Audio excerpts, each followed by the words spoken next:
Indiana Sports Beat Radio, presented by Endeavor Hospitality Group and Andy Moore Honda of Bloomington.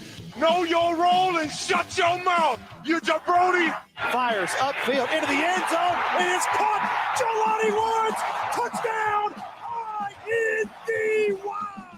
A 43-point night for Tyrese Halliburton. How do you like that, partner? Galloway drives all the way to the hole, throws it up, got it! Indiana's got their first lead of this contest. I mean, that's a goddamn winner right there. Now, from the Golf Club at Eagle Point Studios, here's your host, Jim Coyle. Hello, everybody. Welcome back to Indiana Sports Beat Radio, this post-July 4th edition. Appreciate you being back with us and looking forward to it. Don't forget, of course, we're powered by Andy Moore Honda. For the best in new and used vehicles, go to andymorehonda.com. And also Endeavor Hospitality and the family of restaurants in and around the Bloomington area. Great places like the Chop Shop, with the brand new steakhouse located right inside of BB's Market. And you know the rest on the great story of those incredible steaks. Looking forward to another great day on the program. Dustin Dopirak will be joining us today instead of his normally Monday spot. Kyle Neddenriep as well. And we are so fortunate to be welcomed by former IU Media Relations Director for Basketball, J.D. Campbell. It's weird to say former, J.D., after such a long run, but man, thank you so much for joining us, first of all.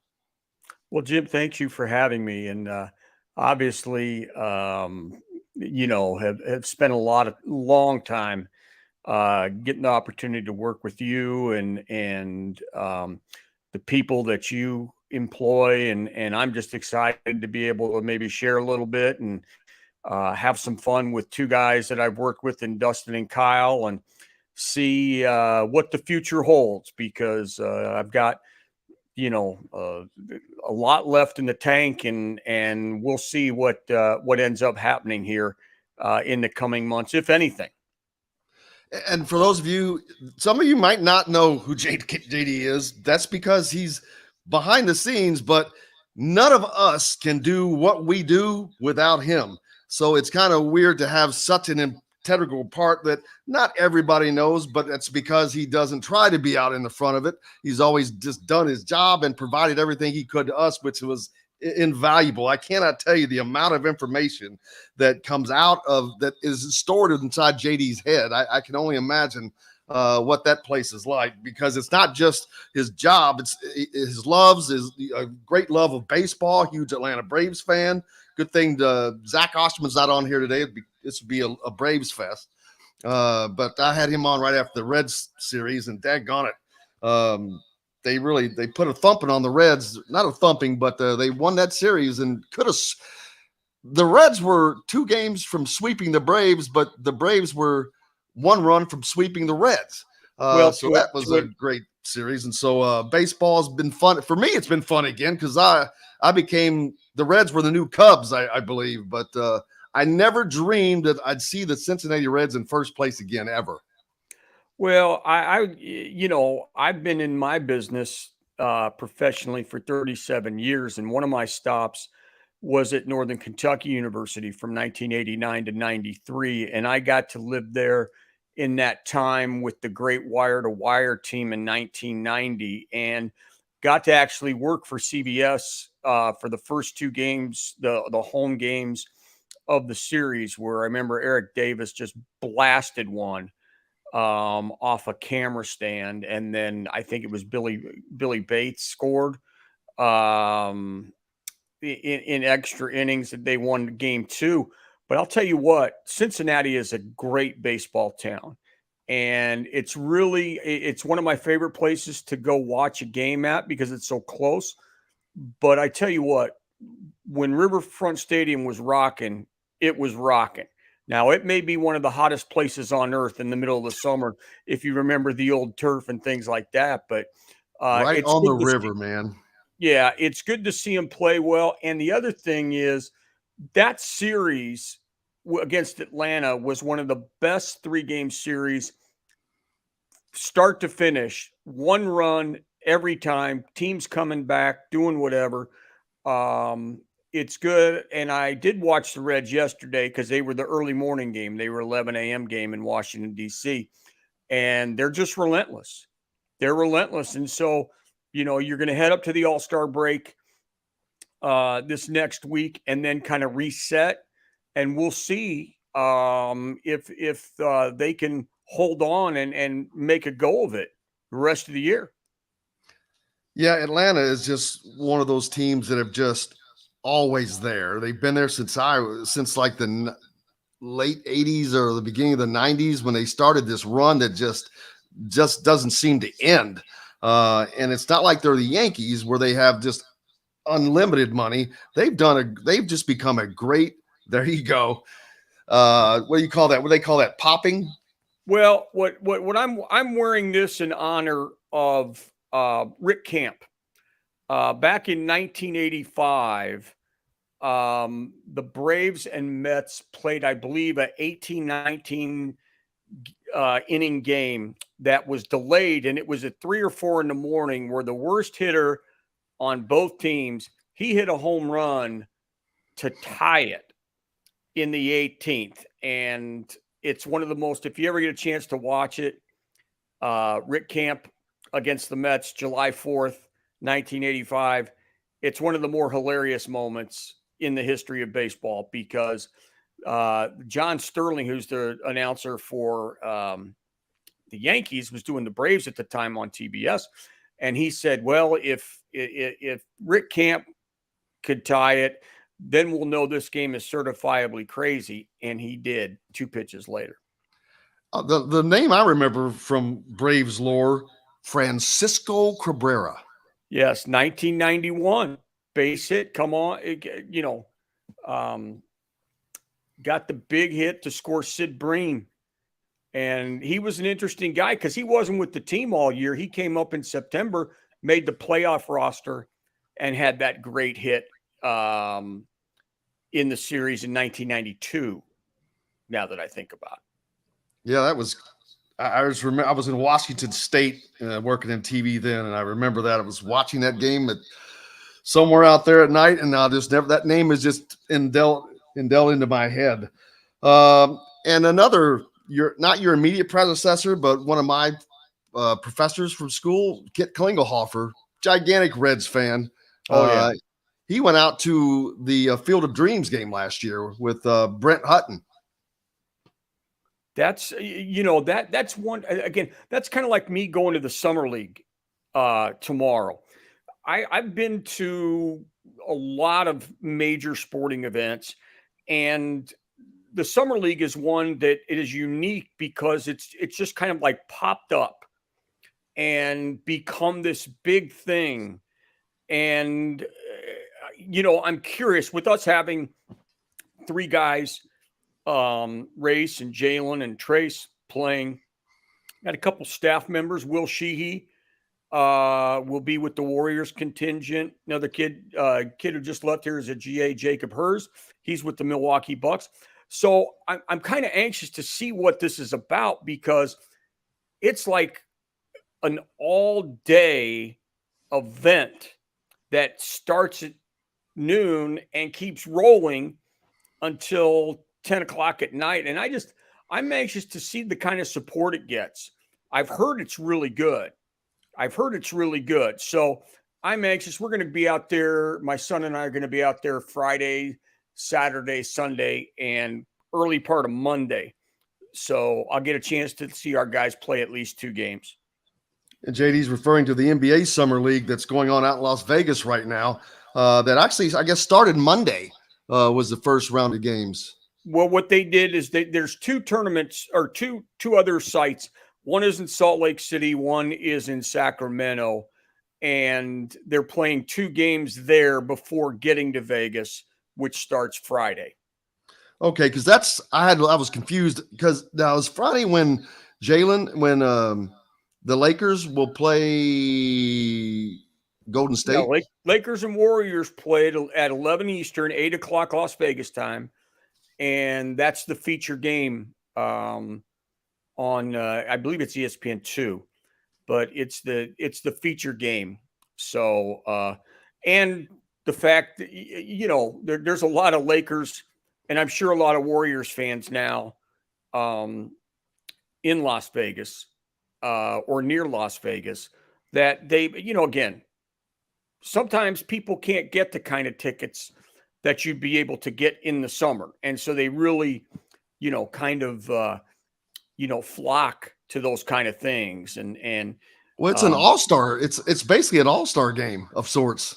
well, it's like, and it's a lot of guys playing for their life.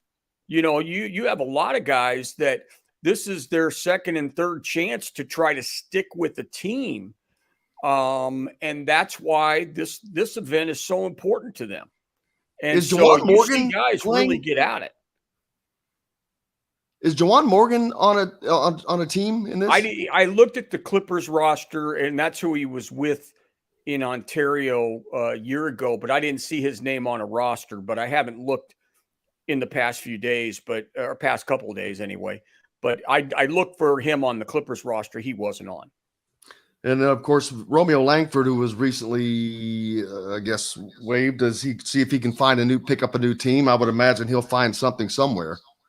Yeah, again, it's interesting to see the NBA and all the free agency, because it seems like guys either sign max contracts or it's almost like they're at the bare minimum. And they're really trying to get value. Teams are trying to get value in those minimum or mid-level exception contracts. So, it's just, you got to try to get the guaranteed money and get your spot guaranteed, because it's hard to get there, but it's even harder to stay. Absolutely. And that second contract is the one that everybody wants, because that's generally where you make your money.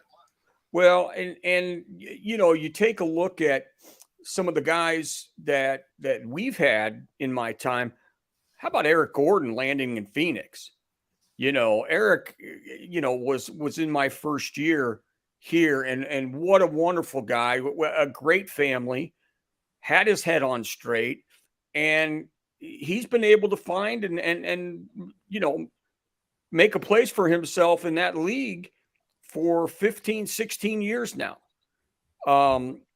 Victor just finished his 10th year or 11th year in the league. Cody signing with New Orleans. So, that's good on them. And OG's got a great contract with Toronto. And you hear his name being bandied about in trade talks all the time. So he's someone who's really wanted in that league. And now you've got everybody else, Jalen and Trace. They've got to make a home for themselves and become valuable. And it's certainly not out of the realm for either one of those guys to have a long NBA career if they can, the breaks can kind of go their way. It's all on what organization you go with. JD Campbell, former IU Media Relations Director, with us. Thanks a lot to everybody jumping on, whether you're listening radio or YouTube. Fred, jumping on from Easton, Pennsylvania. Five Lefts, Justin, Robbie, Andrew, appreciate you. John from Southport. Pete, listening in from Ocean Isle Beach, North Carolina today, brother. We appreciate you. How you doing? Kent is down in Guthrie, Oklahoma at the Lazy E Arena, which ironically, Kent, I've roped in that arena before when I was competing in pro rodeo, but I have to see what you're down there for. It's ironic. And then Kev Brockway says hello to JD, former beat writer up here and now down in covering the Gators. Appreciate K-Bro being on as well. Fred, Ross, and Mike. And Dustin Dopirak will join us next. Looking forward to that. JD Campbell with us. We're back with more Indiana Sports Beat Radio right after this. We'll be right back to the Golf Club at Eagle Point Studios for more Indiana Sports Beat Radio with Jim Coyle, presented by Endeavor Hospitality Group and Andy Moore Honda of Bloomington. If you're in the Look at Dustin. He's just waiting. He's chomping at the bit. What's happening, fellas? JD, that jersey looks great. Dustin, I have a Willie Stargell jersey. Do you want me to put it on while you're on? I don't, because that would just be that would be too much. You'd be pandering, and this is you. I appreciate it. What's happening? Man. Osterman and I have dueling Braves jerseys. I figured. Yeah. Mine is 1982 through 86 Mm-hmm. with Murphy on the back. So Right. Nice.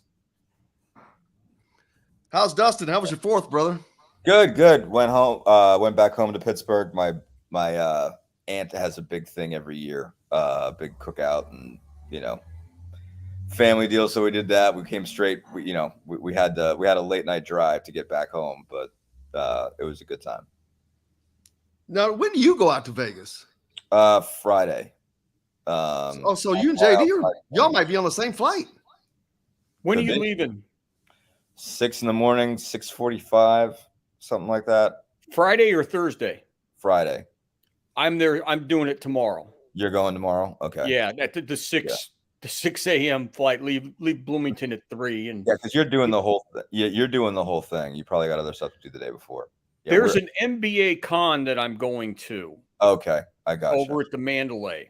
Yeah. Oh, that's and then I just divide my time up between summer league and then seeing friends and family in different. Yeah, no, that makes sense. Different pockets. But I will tell you this: the last time I flew out on Southwest, at that time, I got there at 4 a.m. It was absolutely. It took me a half hour to check in my luggage. Jeez. It was nasty. Now I'll text you after our experience tomorrow, but you got to be. I mean, it's just. Yeah, I'm going. I think I'm flying American. Then okay. Yeah, I'll probably be safe on that. So I know I've got a connector. I've got to fly to O'Hare, maybe. Okay. I think so. That sounds right. But yeah, so that won't be too bad. Or maybe it's Orlando. I can't remember. One or the other. I gotta check that out and get it together. But yeah, so I mean the Pacers don't play until Saturday, so that gives me a bit of a leeway. But like I gotta, I'm gonna get out to Vegas by like 9:30 local. So that works because I want to see Trace and Jalen on Friday night. I'm hoping Trace plays. He's got a little bit of a hamstring issue. Hamstring 10 seconds, guys. Here we go. Come taste with Dr. Hops' Brewing, Metalworks Brewing Company. Bring your passion and your thirst. This segment is brought to you by Southern Stone Restaurant. Now back to the Golf Club at Eagle Point Studios for more Indiana Sports Beat Radio with Jim Coyle, presented by Endeavor Hospitality Group and Andy Moore Honda of Bloomington.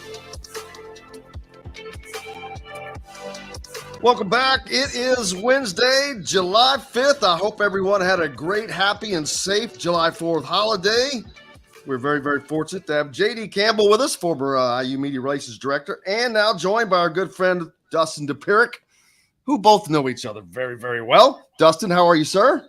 We're doing well. JD and I have worked together once or twice. Yeah, absolutely. This is terrific. I did not expect JD to be on this morning, so I'm happy to see him. I was going to say that had to be a little surprise for you.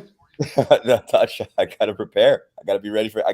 I feel like I'm going to try to get JD to say all of the dirt on this radio show. Everything that JD never told us, I am making him say it. I'm shutting up and letting you take over then. Yeah, JD, just tell us all the dirt. Tell us all the Kelvin things. Tell us all the Tom Crean things. I want to know every secret that you were not allowed to tell me. Start now. Unfortunately, you're going to have to wait till Friday when I do my book signing at the Thomas and Mack Center. I'm buying that book. I am buying that book. I will read it aloud to the people so that it's in the record. Good. That's the same thing I said to Kit. I go, you guys could write the greatest books of all time because they know where all the skeletons are buried. They know all the information. And Kit says like, yeah, I would never do that. But yeah, I was going to say not one of them ever would. But no, I feel like for me in a situation like that, I was in a privileged spot and I loved, if I was to say I loved every minute of it, I would not be truthful. But, in all honesty, when you get the privilege of being in a spot like that, you have to show your true character. And to me, I'm just grateful for the opportunity that I had being a part of a unique pocket of Indiana basketball history, which started off Kelvin's second year with Eric Gordon and DJ White, and concluded in the second year of Mike Woodson's tenure, and getting to see race and trace through after everything that those guys have had to deal with, and surviving COVID, as well, because that's certainly COVID there is a part of history that COVID, I think, no question, impacted the program. And speaking of that, so you were here during a lot of different things that happened, whether it was coaching changes, Kelvin Sampson into Tom Crean, Archie Miller, COVID. I don't think people understand, I don't know, they don't, how stressful your job is. I mean, I know the stress that we go under, but it's nothing compared to what you have to deal with. And I hope that everybody, at least in the media, does know that. I know that most people do, but not everybody. But it is a stressful job that there was good and there's hard times. Yeah, there's no question. The one thing that doesn't change, because in my job, whether we win, whether we lose, and I think Dustin was here for part of the 3 20-loss seasons. Mm-hmm. I don't know. I don't think he came. Were you there for 10 and 11? I wasn't there. I was there for 10, 11. I wasn't there for 9, 10. So that would have been, I wasn't there for 6 and 25. I was still in Virginia at the time. Well, and the one thing, like in my job, most places, your coverage is based on the success of your team. That's not the case with Indiana basketball. It's a top 10 job in terms of media coverage. And it certainly changed. When I came, there were many more newspaper writers than there are today, as the conglomerates have kind of combined forces, and Gannett, Dustin, with you now encompasses where we had different guys come up from Louisville, Evansville, and the like. It never changes. Only the narrative changes. The amount of people who have interest in Indiana basketball from a media perspective never changes. It's established. It's it's the largest in the Big Ten. And on a given game, we can have as many as 14 visiting media members travel to a game. Now, they may not go to Rutgers or Penn State, but certainly when you go to Northwestern, Illinois, Purdue, Michigan State, where people can drive, we have the largest traveling media contingent in the Big Ten. And that's why that first year we started winning, I began to want to develop a younger person like Charlie Duffy, who's going to be, handling a lot of things, and Nate Weekers and Caitlin Davis. Nate is now the media relations director for Arizona basketball. And, to do it right, I think, most college football teams travel 2 and 3 media relations people. And I just felt like with the amount of people like Dustin, who, we're very fortunate, all of you guys, spending your money to get out and cover Indiana. Not our money, for the record. It's not my money. Well, Dustin, it's mine. Yeah. Dustin, here's the thing that's changed, as we talked about. When you have, when you switch from the newspaper rights, like let's say, for instance, Fort Wayne had 2 papers at the time. Right. Your paper always had a columnist and a beat reporter. Yep. Same could be said many times for the Indy Star. Now what's happening is, when I came in, we started to see a shift in transition with social media and with the number of websites and blogs. And I made the decision my first year to allow Peegs to start having a presence at games and press conferences. Right. And now we have 9 websites and blogs that cover Indiana on a daily basis. And the difference is, like you're talking about your money. The difference is most of those are owned by the person who's covering them. So you have to have a different mindset. Yeah. From the standpoint of, look, this is their livelihood. I can't do favors and all that stuff, but I need to be respectful that ththese guys are trying to make a living, and they're trying to do it promoting or at least developing, fans of Indiana basketball. Mm-hmm. That's it. Interesting you mentioned that, because obviously I got on board 2010. So by that point, Alex Bozich and the Inside the Hall are already established, and so that was sort of one that, I had come from covering James Madison, and it was just me. Maybe the student paper went, and the TV station showed up at local games. Very rarely traveled. It was almost always me. So I get to this one, and like you said, there was Peegs, there was Inside the Hall. There was a Scouts. John Decker. Yeah, John Decker was doing Scout. That's who it was. Man, I forgot that it was. No, I think Rivals was established as well. It was way before me. Peegs was Rivals stuff. Peegs was Rivals. Peegs switched over to 24/7. 24/7 didn't exist yet because Zach started. Zach was at 24/7 when it got rolling. Zach was the guy. And then I did not know that. Yep, he was at 24/7, and the Star. So he was established as a student reporter, so everybody kind of knew him, and so that's why he had got helped out with the Star. So I went to bat for Zach with the Star, and so that's all of it moved around, and there was all those different pieces. So it was interesting how that became a thing.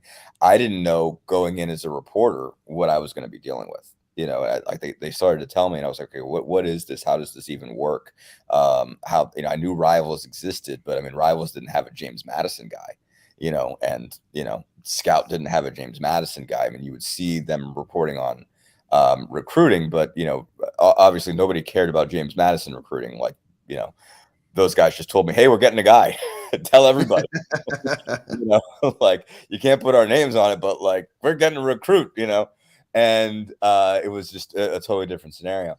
So I was interested in that, Peegs, JD, what's changed the way student media has blown up?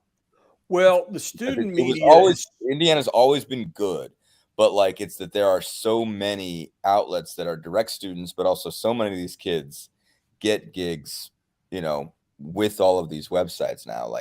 What's that been like for you as you've seen, IU student media blow up, and then it become a bigger piece of all this?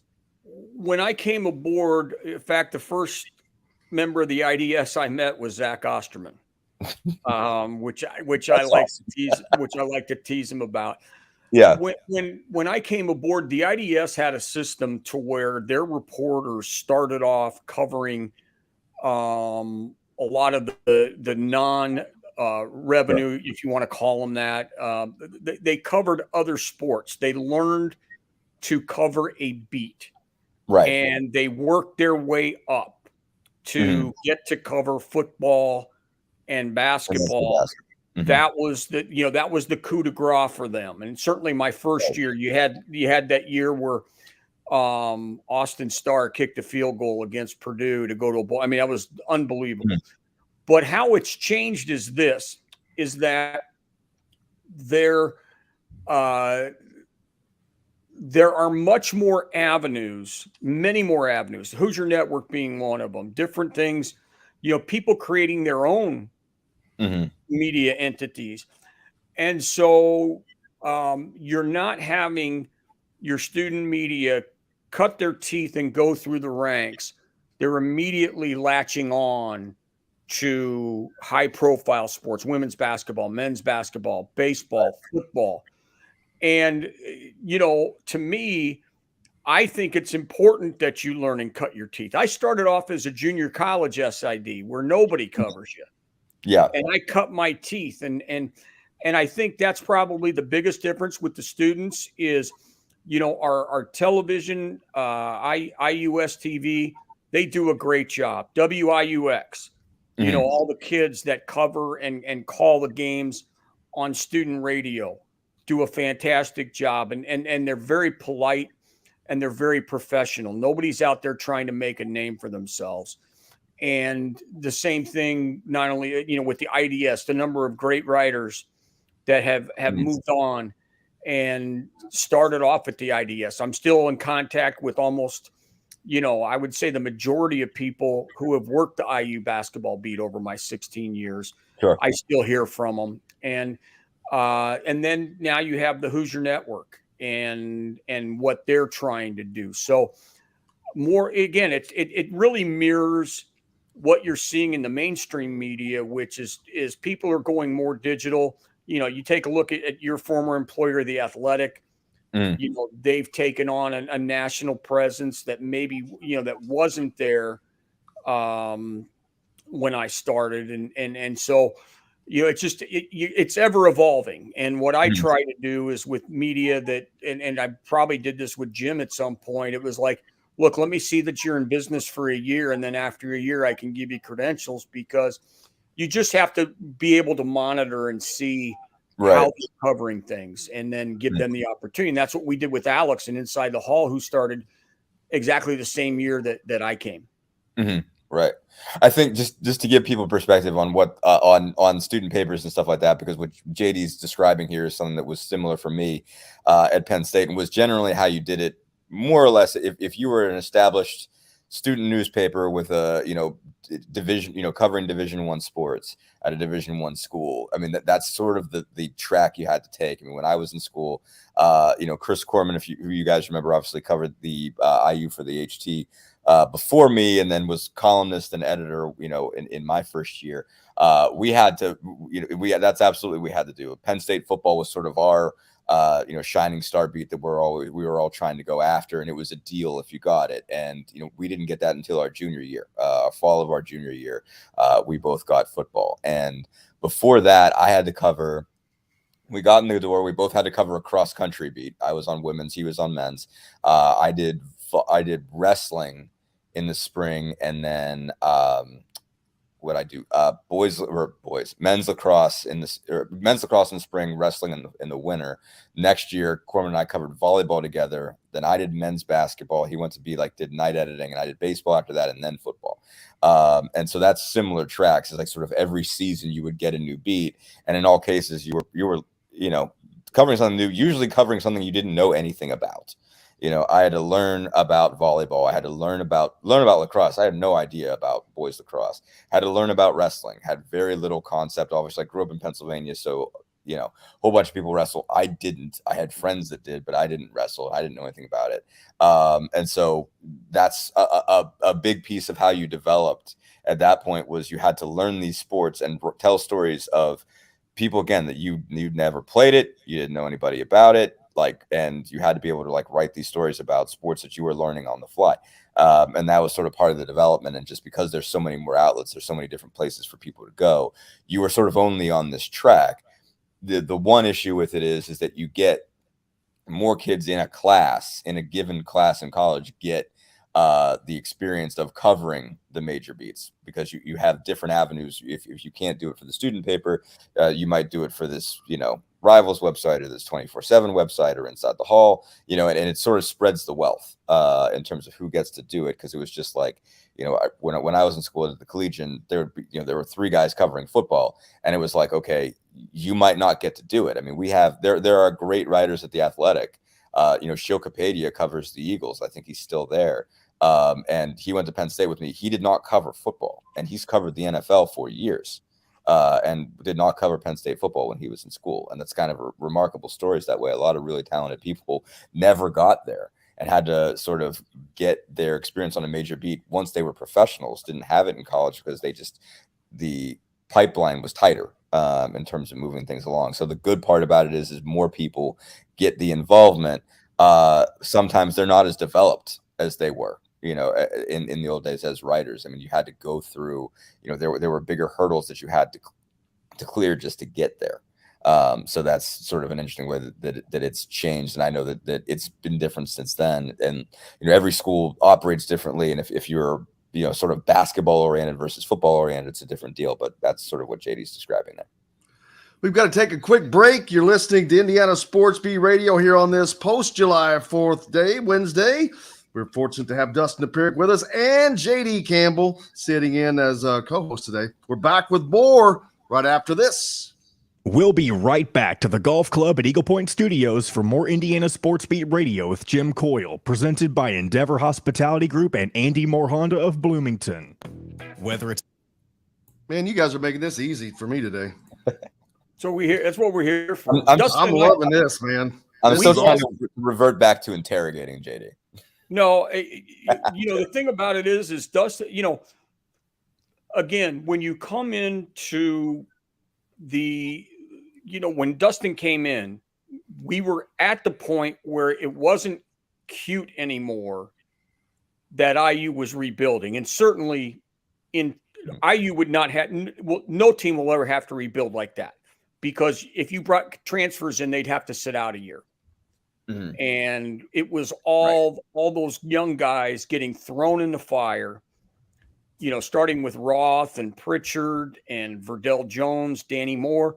Then you go to the next group with Holtz and Watford and Elston and all those different guys. And, a lot of times, they got their brains beat in, and then it all clicked when you got a guy like Cody to build around. And that 2 years, that those guys had ended up before losing to Syracuse. That was, that was as good as it gets. But Dustin, you're right. The one thing, I got a story. I'll tell you what I tell. I'm going to share my little joke about the media when we come back. That I hopefully you'll find funny. Okay. Because it describes how the media has changed. Mm-hmm. This is what I would tell my class. The other thing that we can talk about is how when I first started, biggest concern that everybody had, and Corman was part of this, would you live tweet during games? You could. That was a big, because you had radio partners and TV partners that were like, no, they don't. They shouldn't be allowed to tweet during a game, right? Because we've paid for this, and so that was, And I was there the first year of the Big Ten Network, where everybody was on edge, you know, and they're the standard now. Mm-hmm. That's wild. I remember because we did cover at live sessions, and that was a thing too. Like that sort of disappeared, which was interesting. But we would have these. It was like a group discussion. We would invite like kind of all of our readers to come on, and we had, it was like we were sitting around at a sports bar, but we were talking on this, and it was even faster than Twitter because we were sort of directly acting with this up in one feed. And I spent a lot of my games doing that. We tweeted very little because we were all on that. And I don't know if that was a workaround or what. But it was, we were putting out stuff on a constant basis. It was a thing, people talking about, the league saying like, you can't do this, the NCAA saying like, you can't tweet out this often or whatever. Yeah. And it, obviously it's not the same as watching the game. Like if you're following it on your phone and you're just like checking in because you're someplace 10 else. seconds, guys. Yeah. In your fridge. Order online today at thefreshfork.com. Fresh Fork is a proud partner of WOW Network. This segment is brought to you by Remax Advanced Realty, Indie Home Pros team by Cheryl Sizemore. Now back to the Golf Club at Eagle Point Studios for more Indiana Sports Beat Radio with Jim Coyle, presented by Endeavor Hospitality Group and Andy Moore Honda of Bloomington. Welcome back. I hope everyone had a wonderful and happy, safe 4th of July holidays. Well, if not, we've got some more fireworks for you. Dustin Dopirak with us as usual. More normally on Mondays, but thank goodness joined us today as we are welcoming JD Campbell in, co-hosting today, former IU Media Relations Director for Basketmen's Basketball and many other things. But thanks again, JD, for sitting in with us, and Dustin as well for being with us. And this has just been fun for me, sitting here listening to you guys talk in all of this, because you guys have been around together more than I have. I was before and after, and there was a hole for me. I was gone, but there was just a lot. Like I didn't know Zach was with the IDS. There's so many things that I still don't know after even being around for a while. It's funny the things you learn. Just presume Zach has always been here. Like, there's never been a time when Zach Osterman didn't exist in IU media. Oh no, I mean, think about it. He's been a part of it since like 2007. Yeah, I want to say somewhere in that.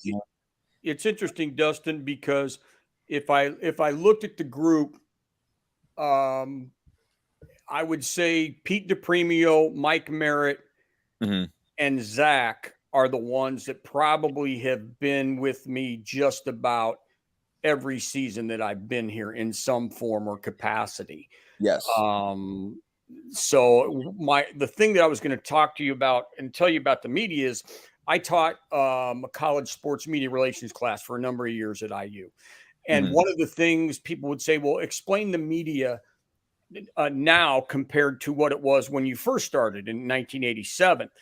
And I said, imagine this, you're going home for Thanksgiving, driving to your home. And then when you come back on Sunday, every 12-year-old and above has a driver's license. I said, that's the media today. It is much younger.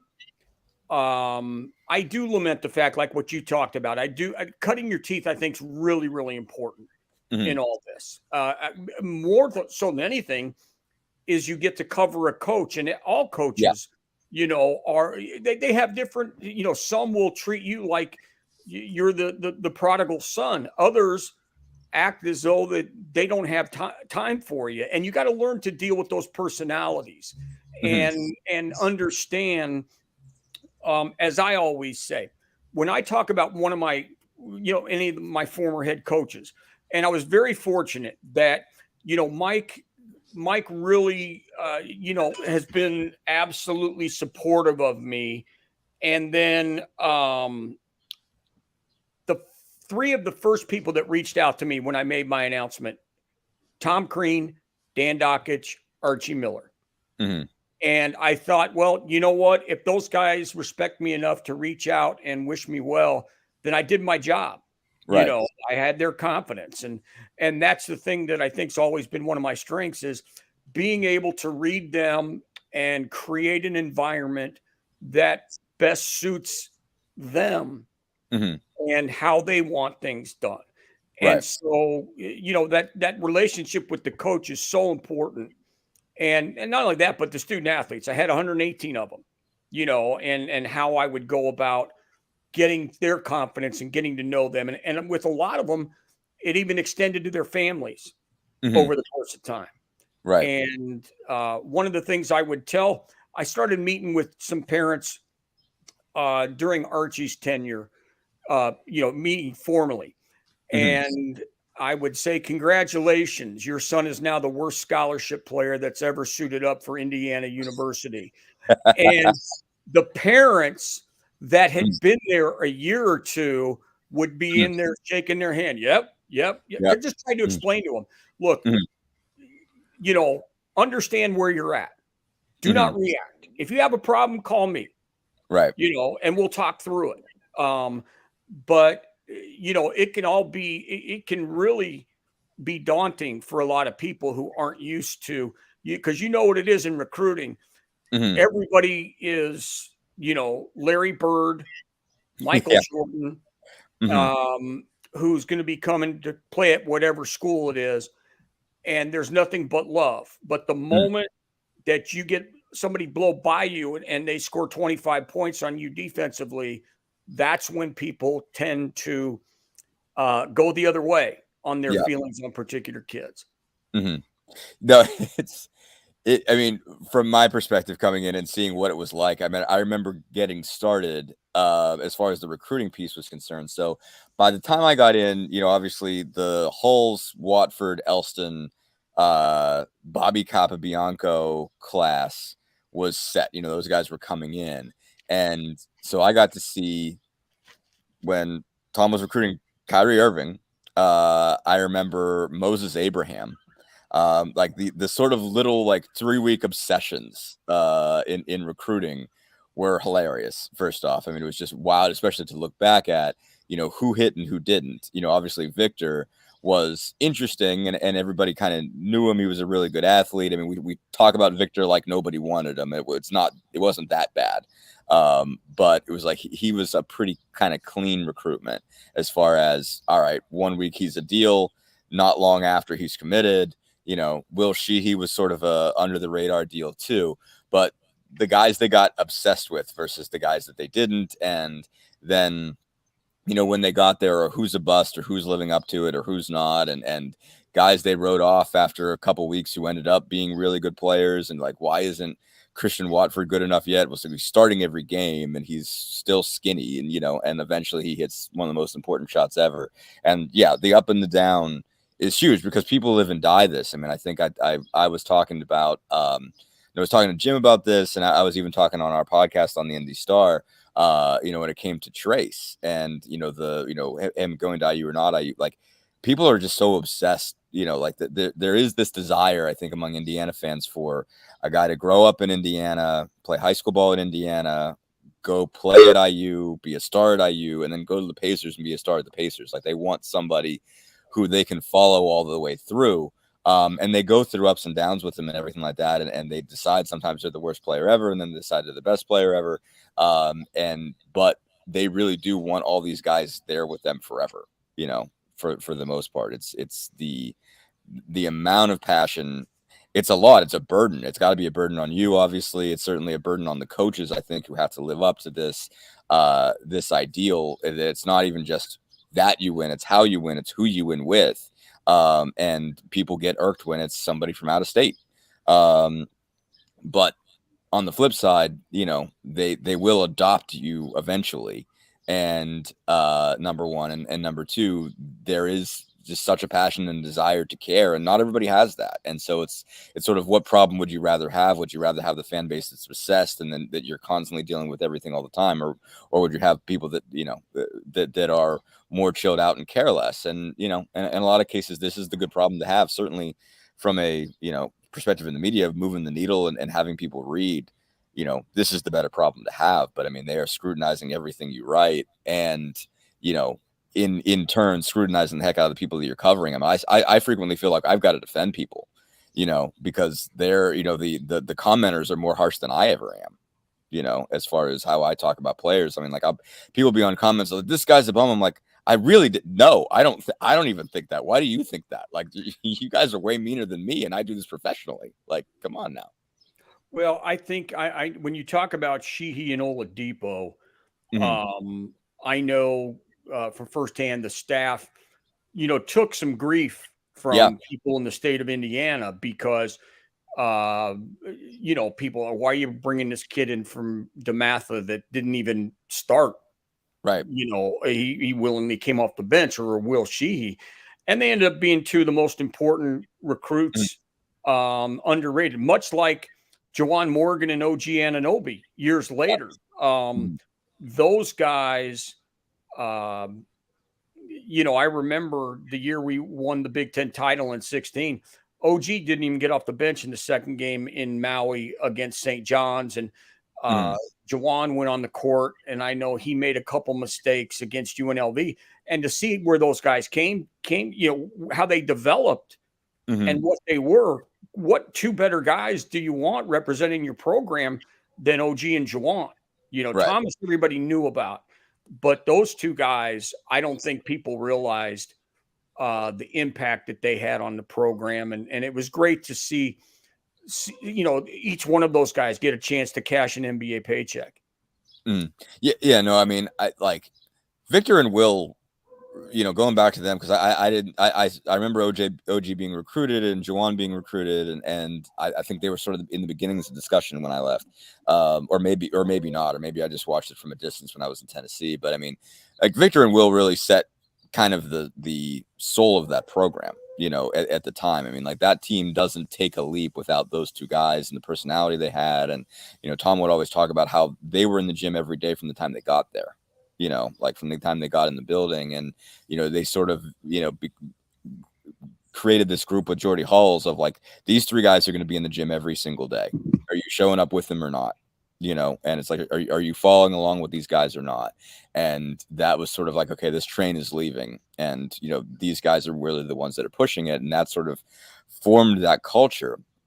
And so, and I remember I even talked to Tim Buckley about this a few years ago when I was doing an Oladipo kind of retrospective for The Athletic, and he was just saying, like, we caught a significant amount of heat for going to get this guy, and it was just like, he's going to be one of our best players. Like, you need to understand this. And I remember that 2010 state of Indiana class was not great, comparatively from what it was even the year before, where they got a lot of guys from the state with Hulls and Elston.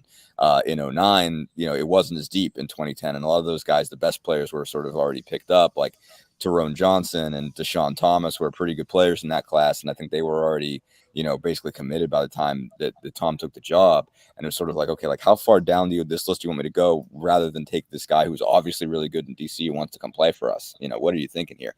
And it's a balance for those guys. And then obviously, it more, close at hand than I do, seeing what the coaches go through is in terms of recruiting out there and having then to justify it, which is a bizarre thing to say. Like, you've got to justify going to get a guy from DeMatha Catholic, one of the best programs in the country, over, in the history of high school basketball in the United States.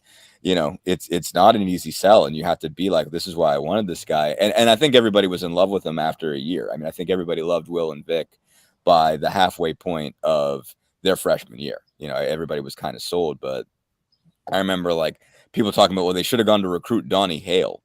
Whatever happened to Donnie Hale?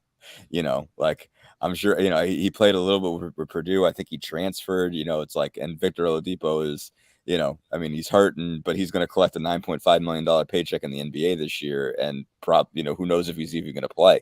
But that's the kind of career that he built, obviously. So it's amazing just how, you look back at those stories and who makes it, who doesn't, and who was complained about at the time and who wasn't. It is bizarre to see. It's fascinating to see how fan bases react to all that. Well, it was interesting to me. One, Victor Oladipo got National Player of the Year, averaging 13 points a game. Mm-hmm. And the second thing was, and our good friend, God bless him, Terry Hutchins. Well, I wrote his name down just to bring him up next to you. Yeah, Terry. I think Terry wrote something because Cody was such an unselfish teammate. Mm-hmm. Everybody else got better because of him, because a lot of the focus was on him. And I remember Terry writing something that was, semi-critical of Cody. And, because Cody was the favorite for preseason National Player of the Year. And yet Victor kind of stepped up and became that guy, mostly because of his defense. Right. He was the National Defensive Player of the Year that year.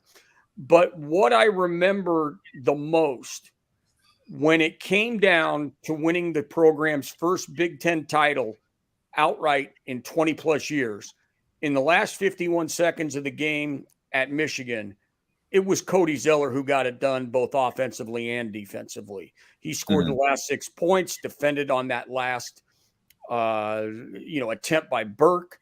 And then the one thing that may never be talked about, I think when Morgan went up for the tip, Yogi got a fingertip on that tip.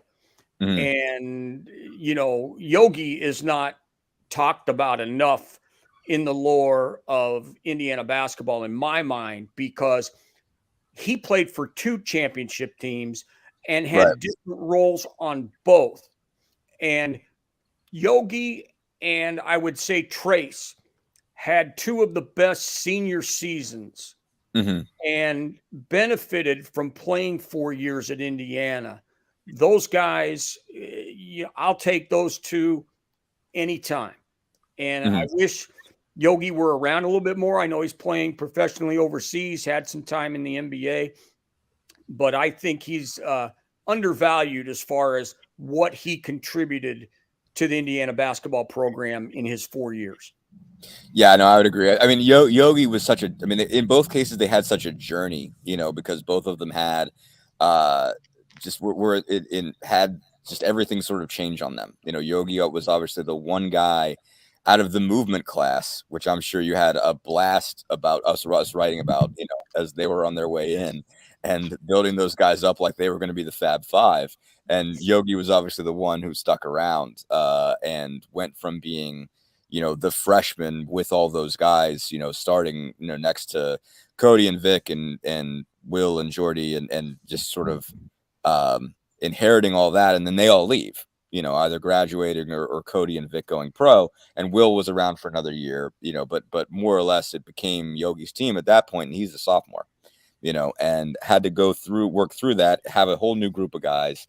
He had to mature, and then by 2016, he was a different guy. He's in a totally different scenario, and he's winning in a different way. He's the guy that's pulling everybody along, where he was, the freshman at first, and he obviously just went through a lot of changes, some turmoil, all that thing, all that sort of deal, and had to come out somebody different kind of player on the other side. And to your point, Trace obviously, goes through a coaching change with COVID in the middle of it. This whole time with this overarching thought of, well, when are you going to go pro? And what do you have to do to get there? And sort of we were talking about that for his full 4 years.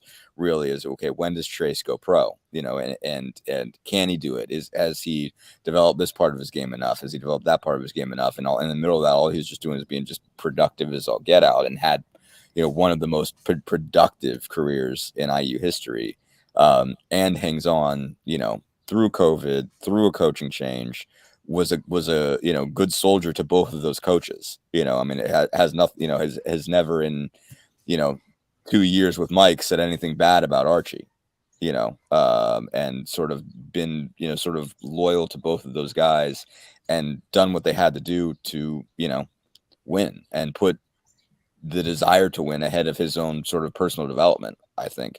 So no, those were just, just really good soldiers for Indiana basketball, and what they were able to bring over the course of 4 years is really impressive. And I think when people take, 10 years out, they're going to, really see that and appreciate that. And I think they do to start with, IU fans that watched it, but I think they'll really grasp it, when they take a really more wide angle view of it, how important they were, especially, whatever success Mike has, a lot of it, and I'm sure he knows this, is going to be indebted to Trace and sort of getting this thing off the ground.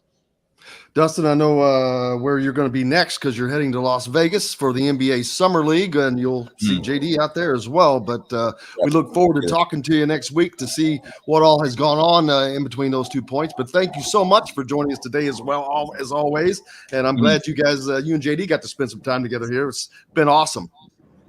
Well, I'm really looking forward to seeing him in my element back home.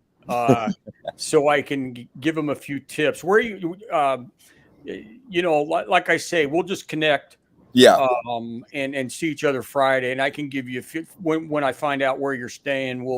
I'll give you a few nuggets. I do not eat at anywhere in Las Vegas that was built after 1986. I like it. Only go to the old school. Things that were important to me as a kid growing up in the 70s. And in fact, the one thing I will tell you about Vegas, the best food is in the neighborhoods when you go to the bars in the neighborhood, because it has to be. And every neighborhood in Las Vegas, you don't even need to leave your neighborhood, because it has everything that you need. Nobody needs to go down to the strip or do this or do that. Your neighborhood has everything. And that's what I do. My first thing, 8 o'clock Thursday night, I'll be at the Four Kegs with all of my 60-year-old high school teammates who will tell me that they were better than they really were. And, it's a fun group. We're very close. I feel lucky that I could grow up in a place that I'm still close as ever, despite not having lived there since 1986. Right. We've got to take a break. We've got lots more coming up. JD Campbell's with us here on this post-July 4th edition. Dustin Dopirak, we'll be looking for everything from you coming out of Las Vegas as well. Sounds good. See you out there, JD. See you, buddy. See you guys. Back with more Indiana Sports Beat Radio right after this. We'll be right back to the Golf Club at Eagle Point Studios for more Indiana Sports Beat Radio with Jim Coyle, presented by Endeavor Hospitality Group and Andy Moore Honda of Bloomington. If you're in the market, don't know what you're going to do with that one. Oh, I know. I already made a marker. I was like, you know what? After that comment is where I'm going to cut it. I made a mental note of it. there's Beautiful. a long enough pause that I can make it work. When is Kyle? Should be right now. He said he was Okay. good to go. I'm just letting him know we're ready for him. There he is.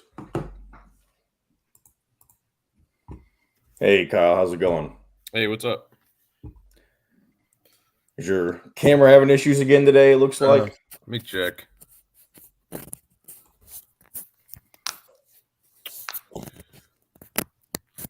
There we go. Oh, look at that. We got a surprise for you today. Oh, yeah? Special guest co-host. JD Campbell. Oh, JD.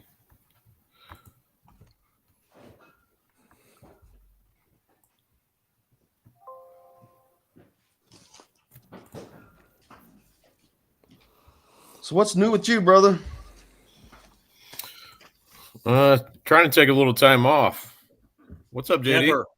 Never. Kyle, you never take time off, man. You got nothing but time off. Right now it's I put my little dip in, got my Coke and a smoke, start every day that way. That's what you do. That's how you survive. Good for you. Yeah. Hey, been back to Springfield at all? Not in a while, no. It's been a while. Even we haven't even been back to Missouri for a minute. So Are you from Springfield? no, I went to college there though, and lived Lived there for quite a while. So SMS. yep. Did you cover SMS sports when you were a student or? Yeah, Jackie Stiles was Oh yeah. my first beat was covering the women's team when I was a sophomore. They were good. Claflin, Kansas. Yeah. I mean, she was a freshman. I covered her for 2 years, and then I went to the daily paper, and I went down the totem pole to cover high schools, but they went to the Final Four when she was a senior. So Yeah. obviously I was there still. She was the Cody Zeller of women's basketball at that time, because she was right in Big 8 country. 10 seconds, guys. A coffee bar, bread, pastries, all made fresh and mouthwatering. Stop by Feast Market and Cellar today. This segment is brought to you by Feast Market and Cellar. Now back to the Golf Club at Eagle Point Studios for more Indiana Sports Beat Radio with Jim Coyle, presented by Endeavor Hospitality Group and Andy Moore Honda of Bloomington. Welcome back, Indiana Sports Beat Radio here on this Wednesday, July 5th. What an incredible day we're having today. So fortunate to have JD Campbell with us sitting in as co-host, and now Kyle Neddenriep joining us. Again, someone that you've had a lot of experience getting to work with both ways, guys. Yeah, we have, and certainly Kyle is among the best at what he does. And I remember getting a chance to talk to him and meet him, and just kind of learn the landscape of recruiting. And that was the one thing that's probably different about Indiana basketball as opposed to other schools, is that the recruiting interest of Indiana basketball never ends. And it's one of those things where the guys who cover our recruiting, there's no break. Right now, where are they at Peach Jam, Kyle? Mm-hmm. Yeah. It started Monday. Yeah. So, and that was the one thing that I always said there were two seasons. There's their regular season that we have that goes into the postseason, and then we have recruiting season. Yep. And the numbers show that people want to read or talk about or hear about recruiting, and Kyle has been all over it for so many years. Kyle, let me ask you this: do you go to many college games, or are you strictly dealing with going to see kids play from a recruiting perspective? No, I mean, and even from a recruiting perspective, it's sort of and we kind of go back and forth on, as a newspaper or whatever we call it, a media entity now, probably rather than a newspaper, but or whatever you want to call it, what the Indy Star is now. I would say we kind of go back and forth on how much recruiting stuff we do, because there are all these other entities that cover it, from they're only covering recruiting basically, or they're doing, so we're sort of like, I would say we want to tell the more of the human element stories than like who these kids are, because most of the recruiting sites don't necessarily do that. They do a great job, but they may not, do those type of stories as much. So it's sort of like the day-to-day, being at everything is not necessarily, I mean, you kind of tire. I know I do. And you just don't want to be in a gym all weekend, 48 hours basically. And I think it's a land of diminishing returns if you do that to a certain extent. It's just, I don't want to do that.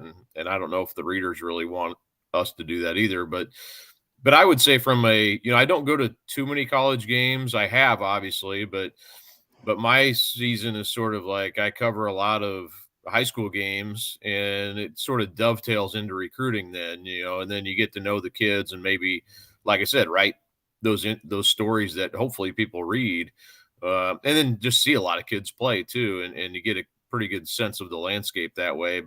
And then I try to get out to, like the Charlie Hughes event last month, which is a high school event, but also now is a recruiting event, for which is different than it used to be. Because as you know, JD, the June schedule changed and the recruiting schedule changed. So it's not only about coaches watching at AAU games now. They get to come to some of the high school events in the summer, which I think is a cool thing. So I try to cover that stuff. I try to get out to some AAU stuff. When the EYBL came here, I was covering those. I used to go to like Cincinnati when they had their big event there. We were talking about like Cody Zeller's era off air there, but covered a lot of his Indiana Elite stuff, Yogi Ferrell, back in the day, still do some of that, over the years. So yeah, it's sort of a mix of, I'm pretty much covering high school stuff predominantly. Obviously Zach's covering the IU for us. And he always has a guy down there helping him who's either in school or just getting out of school or whatever. So, they kind of take care of that. And then, I'm covering from almost predominantly a high school perspective, but obviously there's some crossover there and sort of dovetails, like I said, into some recruiting and college stuff. But I'm pretty much in the high school gyms is what I do, or to a large extent. But you actually get to see him before most of us do, because you see him from the freshman year up, or better yet. And a lot of times fans have not heard of this particular player or whatever, and you've already seen him for a year or two play, which is another reason why you're so great at what you do. And the people of Indiana, I don't know if they realize how fortunate they are, because you do as good a job as there is in the country I've ever seen of anybody do, for the mass that you have to cover. I still, the amount of games, schools, players, athletes that you have to cover, I could not do that. I don't know how you manage to do that. Well, it's the same as with JD. The things that you guys have to do with the mass is so huge. I'm like, I have nothing but mad respect, because I couldn't do that. Kyle, one of the things that we see, and it's earlier and earlier, that schools or players are getting touted from the time they step on the floor in high school as a freshman. And I'm curious to ask you if you could name a couple players that you've seen develop over the years, because a lot of times you see guys with these very lofty rankings not pan out, but then there are kids that maybe aren't as heralded, or maybe didn't have the scholarship offers. Who comes to mind in the state of Indiana during your time covering high school basketball? Someone who all of a sudden now maybe is signing a second NBA contract, or someone who's developed, because I got to think that that's pretty rewarding too when you get to see somebody develop right before your eyes. Oh yeah, that's a great. And the first name that pops to mind is Desmond Bain, who, he was a guy out of Seton Catholic in Richmond, and I remember at the time, it was like, oh, he's scoring, and he was, I believe, 2016 class in high school, and he made the Indiana All-Star team. But even then, he was a late recruitment. He didn't really have any Power 5 offers as he went through even his senior season, and then TCU had a coaching change. And Jamie Dixon came on, and they had some openings there, and he got an offer. And it was, even at the time, was kind of like, well, maybe this is, because sometimes you see that, and kids are maybe overshooting what they can actually play, and that was, I think, his only Power 5 offer at the time, and he took it, and obviously went on, had a great career at TCU, and just signed a huge contract to up with the Grizzlies again. So. But I remember seeing him like in high school, you'd see the highlights, you'd see the Twitter was starting to become a bigger thing at that. So you saw some highlights of him and whatnot. And, but it's kind of like, well, is he doing that against real competition or what, because Seton Catholic's a very small school in Richmond. Hadn't really even heard much about that school and but then seeing him in person and honestly seeing him with the Indiana All-Star team, that year, it was kind of like, okay, this dude is the real deal. Now, I didn't know he'd go on. I don't think anybody knew he'd go on and have this type of pro career. But man, when you talk about unheralded and guys who sort of, he didn't come from nowhere, but came, to look where he came from to where he is now. I don't think people probably saw that in him, but just a really super hardworking player who obviously has a lot of talent.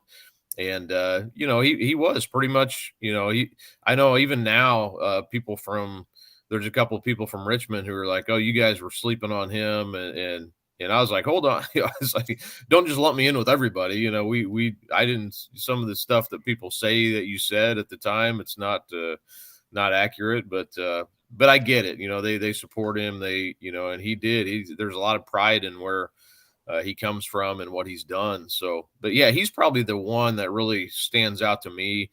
And then a lot of guys who were highly heralded, were heralded and did pan out. Those are sometimes the hardest ones because they get so much credit at a young age, and sometimes you see that the other way. It's like, man, they're just not as good as everyone expected them. I sort of hate that for the kid. It's like he didn't ask to be ranked number 5 in the country.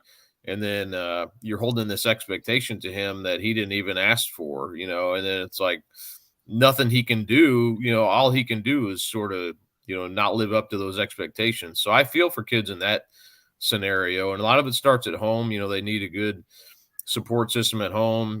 I always tell people, it's like what we rank you this is for the fans. This is for people who follow it. It's not for you. It's not for you to really care one way or the other about, and I know that's hard though, because people do care, obviously, and it's easier said than done, but yeah, those the ones who really live up to expectations, that's another hard thing. And when that sort of stuff is on your shoulders, you can see it wear on kids. I've seen that before where it's like they're sort of done with it and burned out on it, and you hate that for them. But there are a lot of them. You mentioned Zeller and those guys. I mean, those guys did live up to it, and that's cool to see too. Kyle, my background as an athlete was in baseball, and I went and played 2 years at a junior college in California, and then after that, I was offered a scholarship to my home state, University of Nevada, and at the end, I decided that I wanted to move out to the Midwest and went to Newman University. And the thing that I will tell you, at least in my mind, when it comes to recruiting, I would never recruit someone till after they have their driver's license and have their first serious girlfriend in high school. Because I find that once they survive the freedom of being able to drive around and spend time without their family. And number 2, with the girlfriend situation, there's a sense of maturity that comes with having a relationship. And is it just a high school thing, or is it going to carry on later on in life?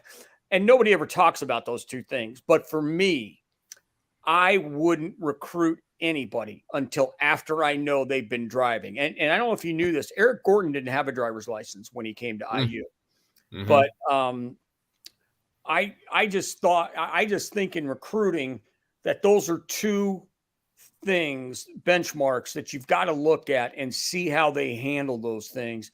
Because again, the weight of the world gets on these people because everybody's talking with them. I mean, our fans go to see somebody that we're recruiting and remember the May Classic and all, the fans and the attention that these kids get. And that's daunting, and they're not ready for that. And I think while it's great that recruiting is covered the way it is now, you just wonder sometimes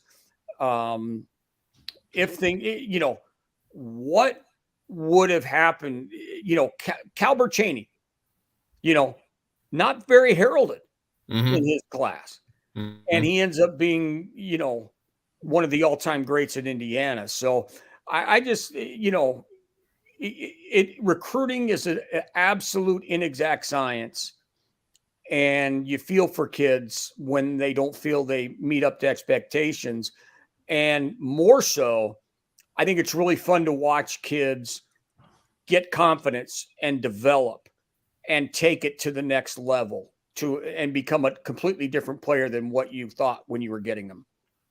Absolutely. And that's a good point on maturity, I think, because, I always tell people too, and I can say it because I was one, but, the teenage male is probably the dumbest species out there, and it's like that's they're dealing with a lot of immaturity and just it's and everyone's different, obviously, and some kids are super mature already at that age, but you have to kind of live some experiences and go through some humbling and make mistakes. That's another thing too. I think kids are going to make mistakes. I mean, that's okay. That's how you learn. And hopefully those mistakes aren't too big to overcome.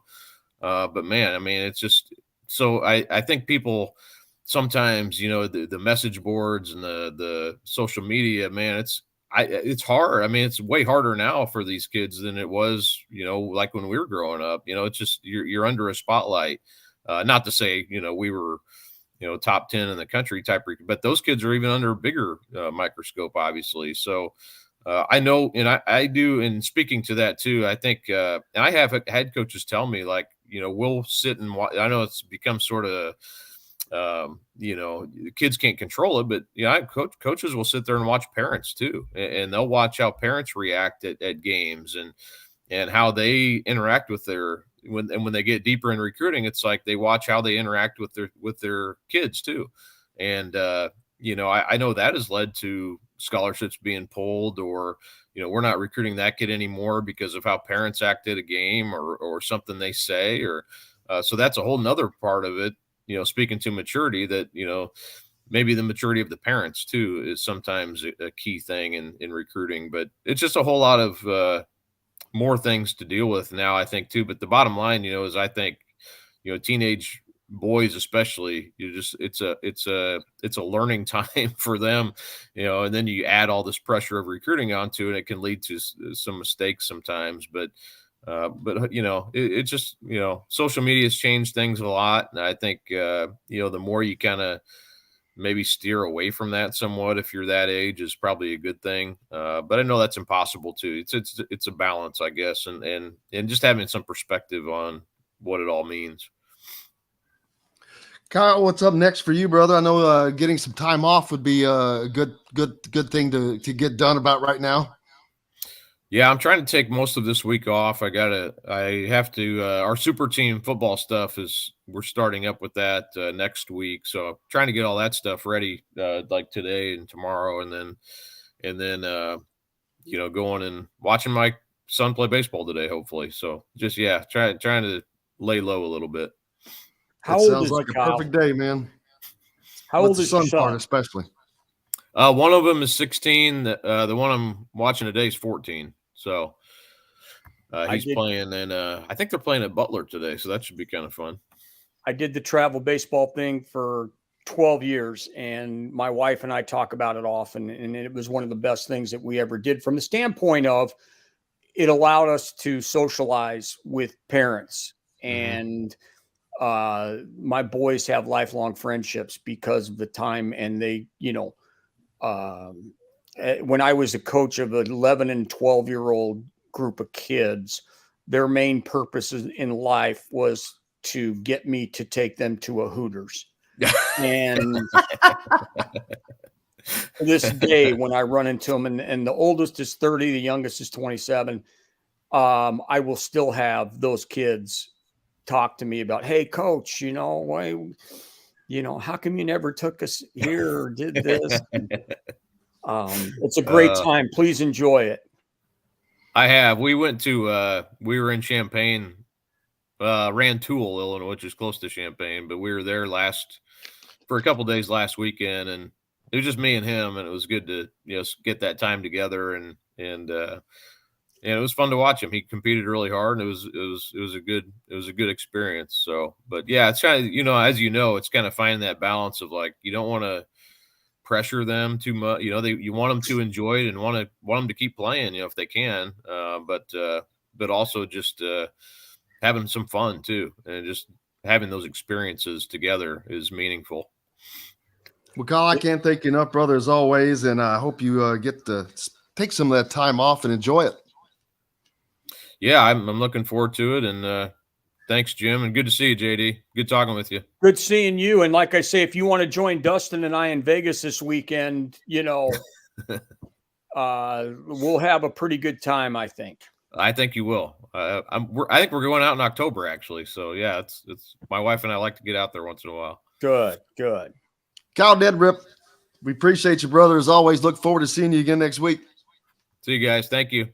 Thank you. We've got lots more coming up here on Indiana Sports Beat Radio. JD Campbell is with us, the former IU Media Relations Director for men's basketball, and we'll be back with more of that right after this.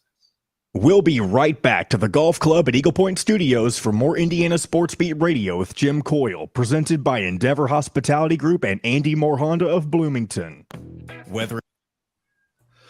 Man, this is flying. Yeah, I wanted to talk about Terry. He was one of my absolute favorite people. Happy to. As I let my cat in.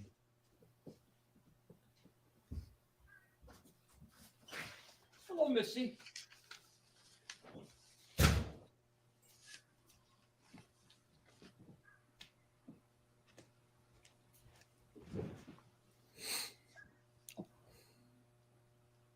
Now, you worked with Dan at Bowling Green, didn't you? 7 years. I had Urban Meyer and Dan Dockich at the same time. Imagine that. Yeah.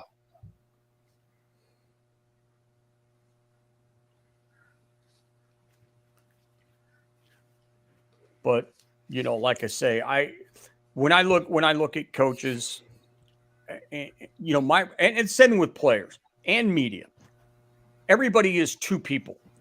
There's the professional one and the personal one. And you have to understand when things happen in the job, and you have to know and understand that at the end, and I think that's what I've been able to do here, is my relationship, a lot of it is based on the environment of Indiana. Like every coach that we've had that I've worked with, they're all good. They're not good coaches. They're great coaches. And, we're all products of our environment. And I'm sure there are times, I know there are times, where I could be out of my mind dealing with things that nobody even thinks about. Okay, that's part of it. But now, since I came back from surgery, it's like I've got a much, much better perspective on what I would let bother me and what doesn't bother me. What I have to let go. And that's even old guys. We talk about the young guys, the teenage kids, the maturity you have to, it's all part of the process. You never stop maturing. And certainly, I'm worried that I haven't started yet. Well, again, you got thrown off a bull too many times, I think, if that's what you did in the rodeo. You did that. And the other thing I was going to tell you is maybe we can do this again next Wednesday, and I can come back and give you some of my observations from the summer. Dude, JD, I'd love to have you any time that you're available. Yeah. It would be great. Well, let's just take it week to week, but at least know I have something to talk about. Yeah, and on Wednesdays normally we have Rick Bozich on too. See, he's always fun. Yeah, Rick and isn't Kravy on as well? He's been on Wednesdays, but John, did you move him to Fridays? Not by my own accord. He has appointments on Wednesdays right now. He's going to go back to Wednesdays when he's available again. Yeah, he's normally on Wednesdays, but he's going through some stuff. All right, here we go, guys. Of service, Southern Stone Restaurant provides delicious 5-star comfort food with a Southern charm at 2-star prices. Southern Stone Restaurant is part of Endeavor Hospitality's Wow Club. This segment is brought to you by Courtroom Sports Grill in Bedford. Now back to the Golf Club at Eagle Point Studios for more Indiana Sports Beat Radio with Jim Coyle, presented by Endeavor Hospitality Group and Andy Moore Honda of Bloomington. Welcome back. It is Wednesday, July 5th, and we are so fortunate. J.D. Campbell, former media relations director for IU men's basketball, with us, and I have had a blast already, but there's so much more that we could talk about on and on. But I wanted to get to some great names, J.D., that for me in the past worked in media, and I have to start with Terry Hutchins, because when I first got back into the IU beat from being out in TV and whatnot away from here, Terry was the first guy. I did not know him, but he just took me under his wing. I traveled with him, and he was just an amazing guy, but he was also funny as hell, because I could never know when he was being serious. I never knew when he was joking. It took a long time to get to know his eclectic personality, but he was just a tremendous guy, in addition to being a tremendous writer. Yeah, Terry, losing Terry was a tremendous blow for all of us personally, because Terry had the great sense about him that he would never let you take anything too seriously. And I talked earlier about Zach Osterman being the first person I met in person in my job. Terry called me after I accepted the job at Indiana, and he and I had about a half hour, 45-minute discussion. And, people like Terry, Kit Klingelhofer, Chuck Crabb, Tim Garl, all of those people, because whatever you do and wherever you work, there's a right way to do things, a wrong way, and a wherever you're at way. And I had to learn the wherever you're at way at Indiana very quickly, because when I stepped in, the biggest thing on my mind at that time was that Terry Hepner wasn't doing well. And how was the program going to deal with that situation? And I know Terry could endear himself to anyone, and he was a great reporter, a better person, and someone over the years who I relied a great deal on to bounce things off of. And that's what you have to do in my job. Hey, does this work for you? Is this enough? What can we do? Because you're balancing the time of the coaches, and you're balancing the time of the student athletes. And kind of to what Kyle was talking about, you mentally, one of the challenges that I've always had is, what is too much in terms of having your players available, because the coverage and what people talk about can filter down to your teammates. And sometimes you can get resentments. I know, the story I like to tell when I got here, everybody wanted to talk about Eric Gordon. Well, in talking with Kelvin, whatever you did for Eric, you need to find something for DJ, because DJ is he's the league MVP. And so I did that. Same thing with Romeo Langford. Whatever you find for Romeo, try to get something for Juwan Morgan. And that was true a little bit with Cody Zeller when Cody was getting all the National Player of the Year accolades early in the preseason of 12-13. Coach Crean and I talked, hey, it would be good if you could find a way to get Christian included in things, because he was somebody that, on most other team would be viewed as an all-conference player, but Cody was the guy every cover at the beginning of the year. And the other thing about that team that I like to tell people is Victor Oladipo is the best player that Indiana has ever had that never got taken to media day. He never went, because he was never lauded at that time. And we had a lot of upperclassmen. We had one year we took Cody Jordy, Derek Elston, and Christian. So, balancing that, Terry was great at helping me navigate and learn what Indiana was all about. And I immensely sad every day we're without him.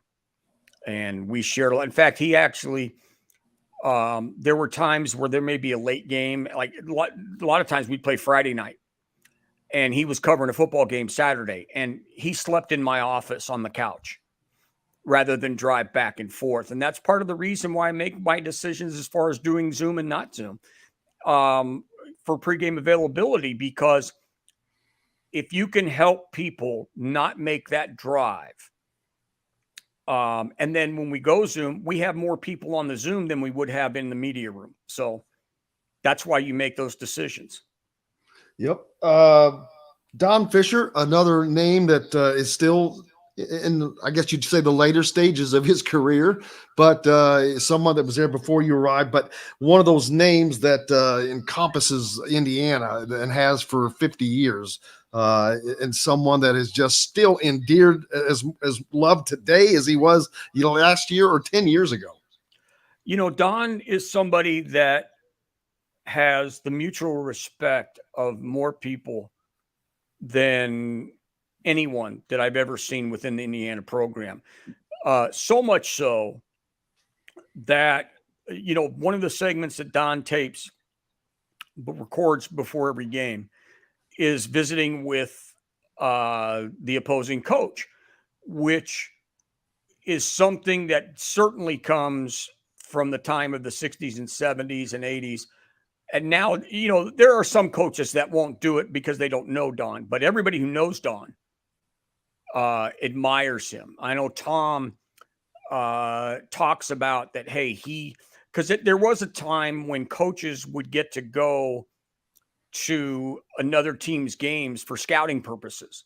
Now, obviously, video or whatever we want to call it these days takes up a lot of the time from scouting. You don't have to go, but there was a time when, lower rung assistants would have to travel and scout firsthand. And Tom always talked about what a thrill it was for him to come to Indiana and get an opportunity to sit by or get to meet Don Fisher. And he's, again, a school is very lucky to have a treasure like him involved in your program every day. And he and I have a wonderful relationship. And I just have so much respect for him and what he's done and what he's accomplished. And you mentioned Tom Crean. He is so gracious with his time with us. Been on several times. He was just on a couple of weeks ago.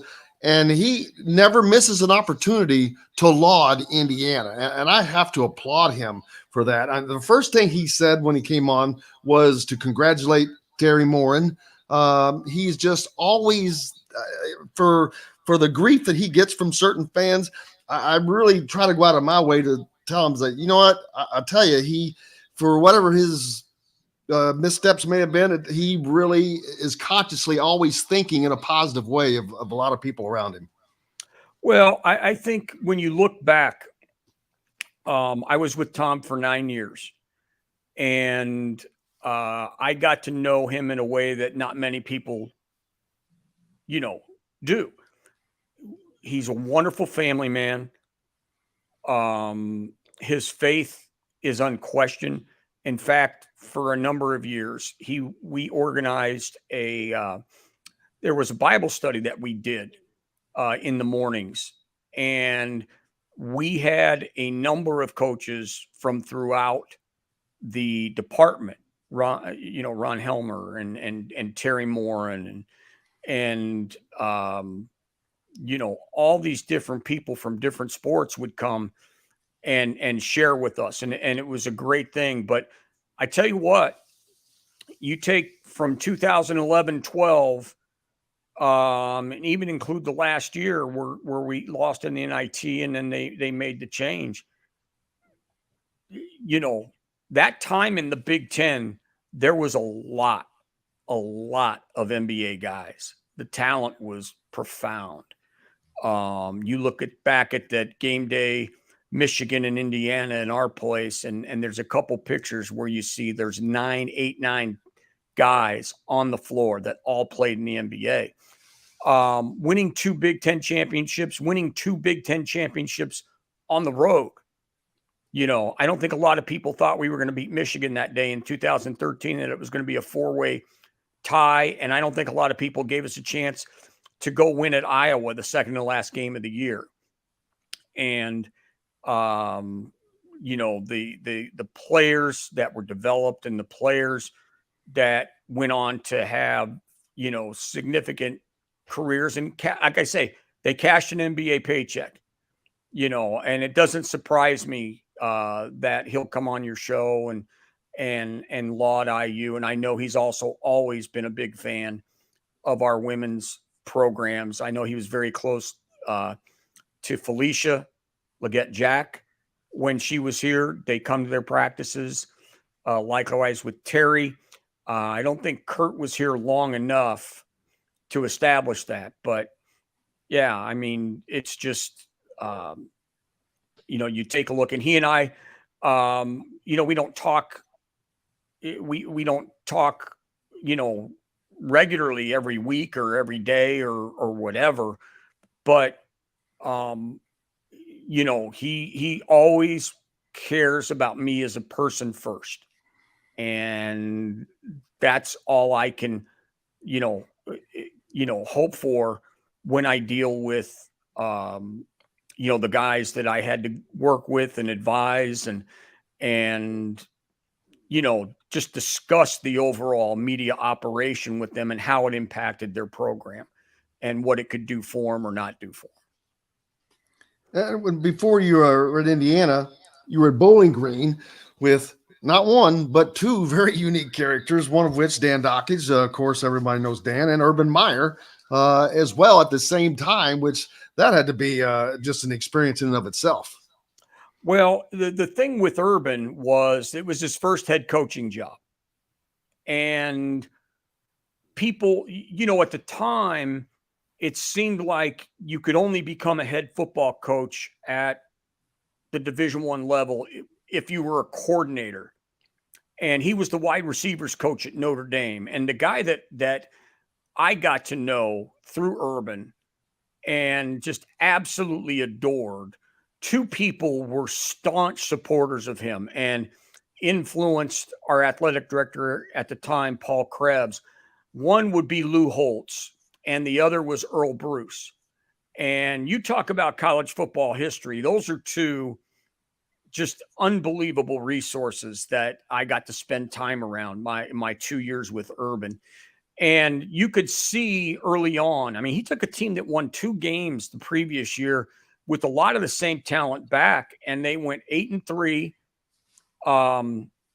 With Urban, we won at Northwestern, Kansas, and Missouri from being a MAC program. And that led on a couple of years after that with his offensive coordinator, Greg Brandon, taking over. We were nationally ranked 4 years and won 2 bowl games.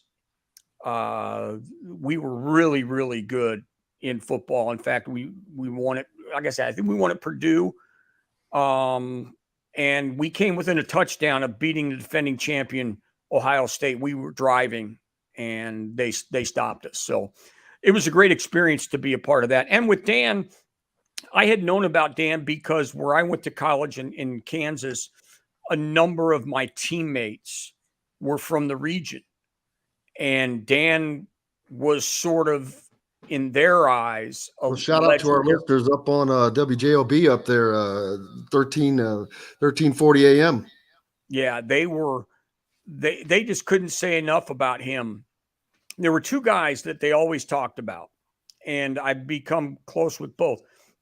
One was Dan, and the other was Dan Plezak, who I got to meet through Dan, and he and I have kept in touch. He's with MLB Network now. He would always come when we were in the New York area. I would get him tickets to come see us at MSG or over at Rutgers. But, being with Dan, I got to learn firsthand about Indiana through his experiences. And when this opportunity came up, he was the one who was encouraging me the most you ought to take a look at it and see, what may end up being there for you. And so I'm always appreciative of that. And again, they're all one of those things where I saw Urban a year ago or this past year when they came for the Michigan game, the production, the Fox tailgate production, and got to spend time with him. And the thing about both Urban and Dan is we have kids the same age, and we all went to the little Catholic school, St. Aloysius in Bowling Green. And so, we got to see our kids grow up through 4th, 5th grade and so on and so forth. And it was a good time and a lot of challenges being in the MAC, but those are great. I have a utmost respect for teams competing in the MAC, both in football and basketball. And Bowling Green was a great place for me to raise our kids. In fact, my 2 boys consider Bowling Green their home because of everything they experienced. John left after 8th grade. Chris left after 5th grade. And those are the 2 places that probably had the most impact on them growing up. We've got to take a quick break. And I said, our listeners at WJOB, it's actually 1230 AM, 104.7 FM, the voice of the region. But we've got lots more coming up, and we'll be back with it right after this. We'll be right back to the Golf Club at Eagle Point Studios for more Indiana Sports Beat Radio with Jim Coyle, presented by Endeavor Hospitality Group and Andy Moore Honda of Bloomington. If you're in the I knew I screwed that up as soon as I said it. Oh, really? Yep, I was staring at a different one of the Fort Wayne radio station and said the wrong call or wrong numbers. Well, that happens sometimes. How many stations are you on right now? 4, and hoping to talk to one in Kokomo this week. Okay. Just trying to keep adding them around the state, man. That's all you can do. The interest is there. It's been a slower process than I had hoped. But you just got to stick with it. Well, like I say, a lot of decisions in the media are based on analytics and business now. And, that's another change. People didn't worry, about the numbers and, but now revenue is, is so difficult to come by for everybody. Believe you me. Yeah, this has been a blast. I've enjoyed it. I know the people have. Good. Shea Bello is in the corner of my, like right on my wall. Oh, yeah. The former Grazie. Yeah. Que bello. So you're going to stay in Bloomington, right? For now. I mean, Jim, I got, one of the great things about this trip with my son is my wife and I have even talked about, hey, what about, because one of the things I thought of was living in Las Vegas and being able to be a part of the growing sports scene there. It's like Vegas has become what MSG used to be. People are finding, you had the NCAA tournament there this year. The Final Four is there in 2028. And all these holiday tournaments are going there because the interesting thing is the number of arenas that they have there. Mandalay Bay has one, T-Mobile, MGM. You've got two at UNLV. You've got one in Henderson. And then the success of the Golden Knights has been unbelievable there. It's what UNLV 10 seconds. Come taste what Dr. Hops is brewing. Metalworks Brewing Company. Bring your passion and your thirst. This segment is brought to you by Campbell.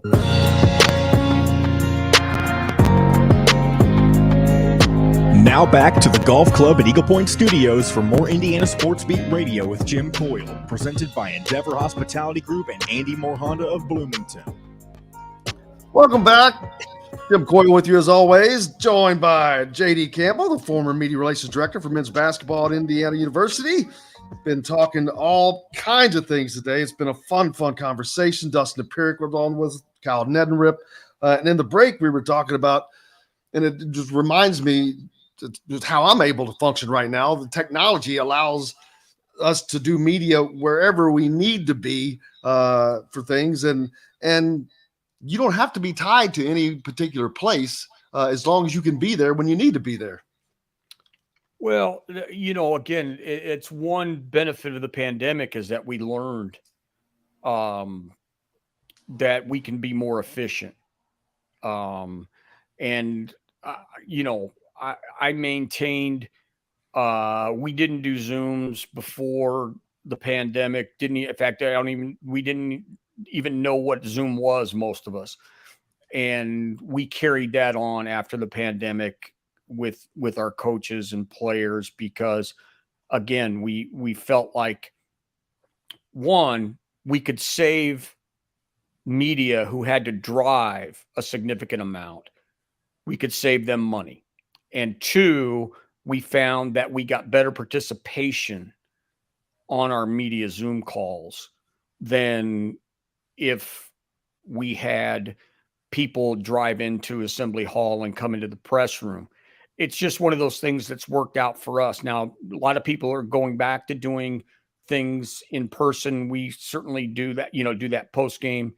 But the technology aspect of it, we're almost, the majority of every college sporting event, regardless of the sport, if it's not on TV, it's certainly being streamed.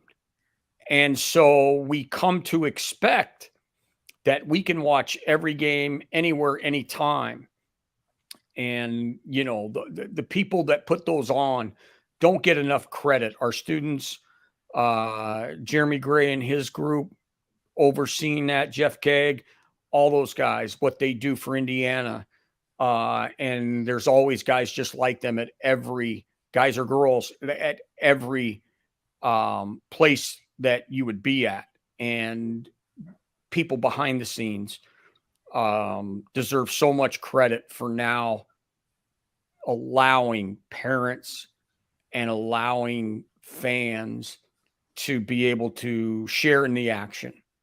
And the students who provide talent all get experience. And that's exactly what the Big Ten Network had hoped for when they started up, which happened to be my first year.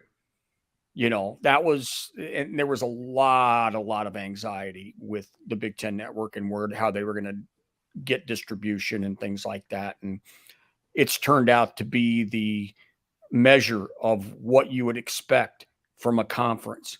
And I cannot say enough good things about what the Big Ten Network has meant for our conference, our university, and to me personally, a number of friends that I've developed over the years that I wouldn't have had the opportunity to work with them if it weren't for the Big Ten Network. And earlier you were talking a little bit about some of your previous, I don't want to call them assistants, but I guess that there were guys that worked under you. You mentioned Nate, who is at Arizona, their head of basketball there. Charlie will be moving up. It sounds like, which congratulations to him, but also, and gosh, dang it, I hate that I'm drawing a blank on his name, down at Memphis right now, Memphis Scott basketball. Burns. Scott Burns, yeah, Jeff's did a great job. Scott came along with Greg Kincaid.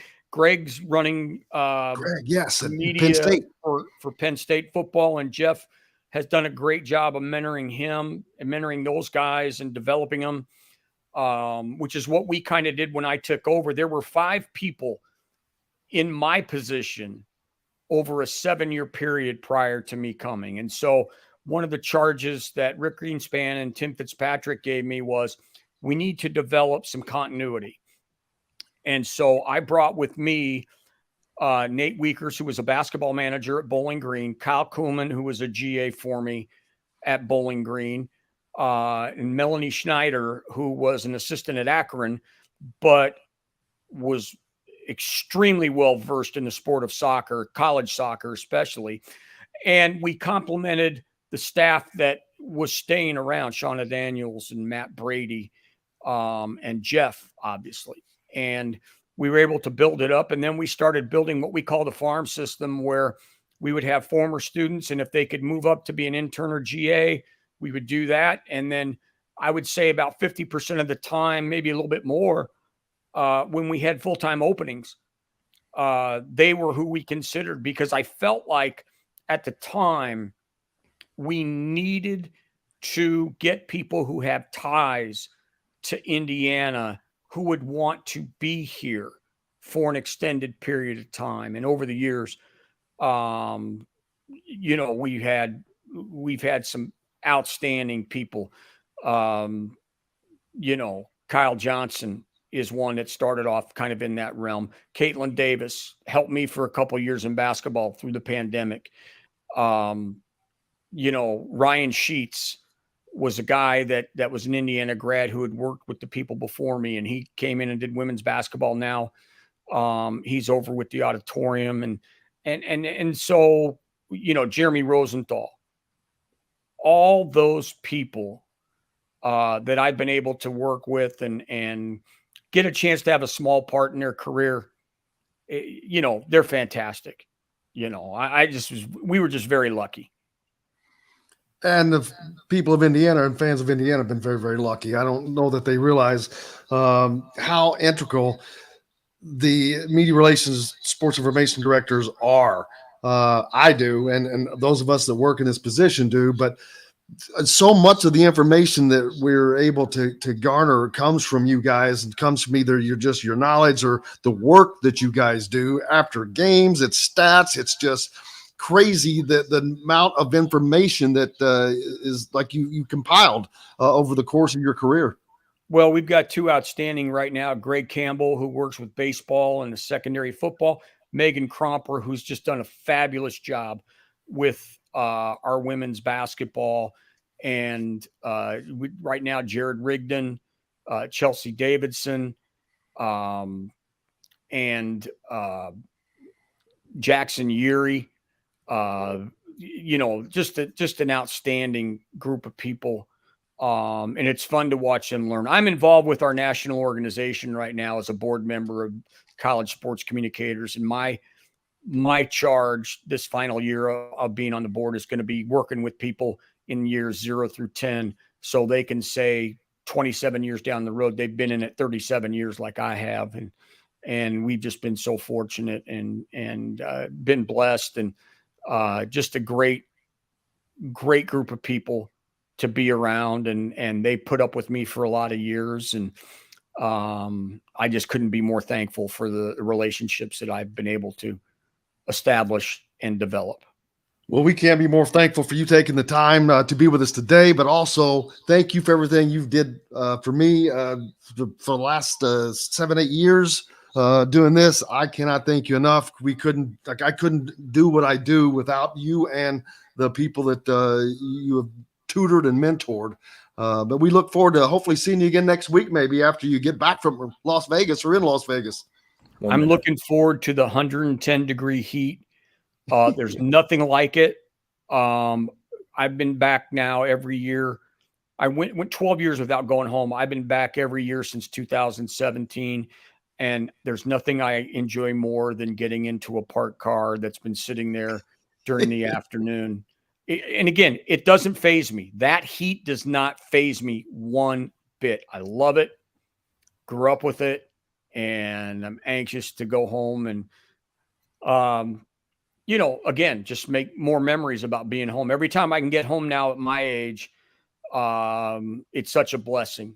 And after what we dealt with this year, it's even more a blessing. Well, JD Campbell, I can't thank you enough. Also, Dustin Dopirak and Kyle Neddenriep, who joins us on the program today. We're back tomorrow to do this again. Full lineup: Matt Taylor, Chris Denary. Chris may be on vacation. I can't remember. But we've got a full lineup as well tomorrow. But back with it again. Thank you, JD, so much. Thank you, guys. Without you, we've got no reason to be here. Thanks to John for keeping us between the white lines. Until tomorrow, I'm Jim Coyle. I will see you on the radio.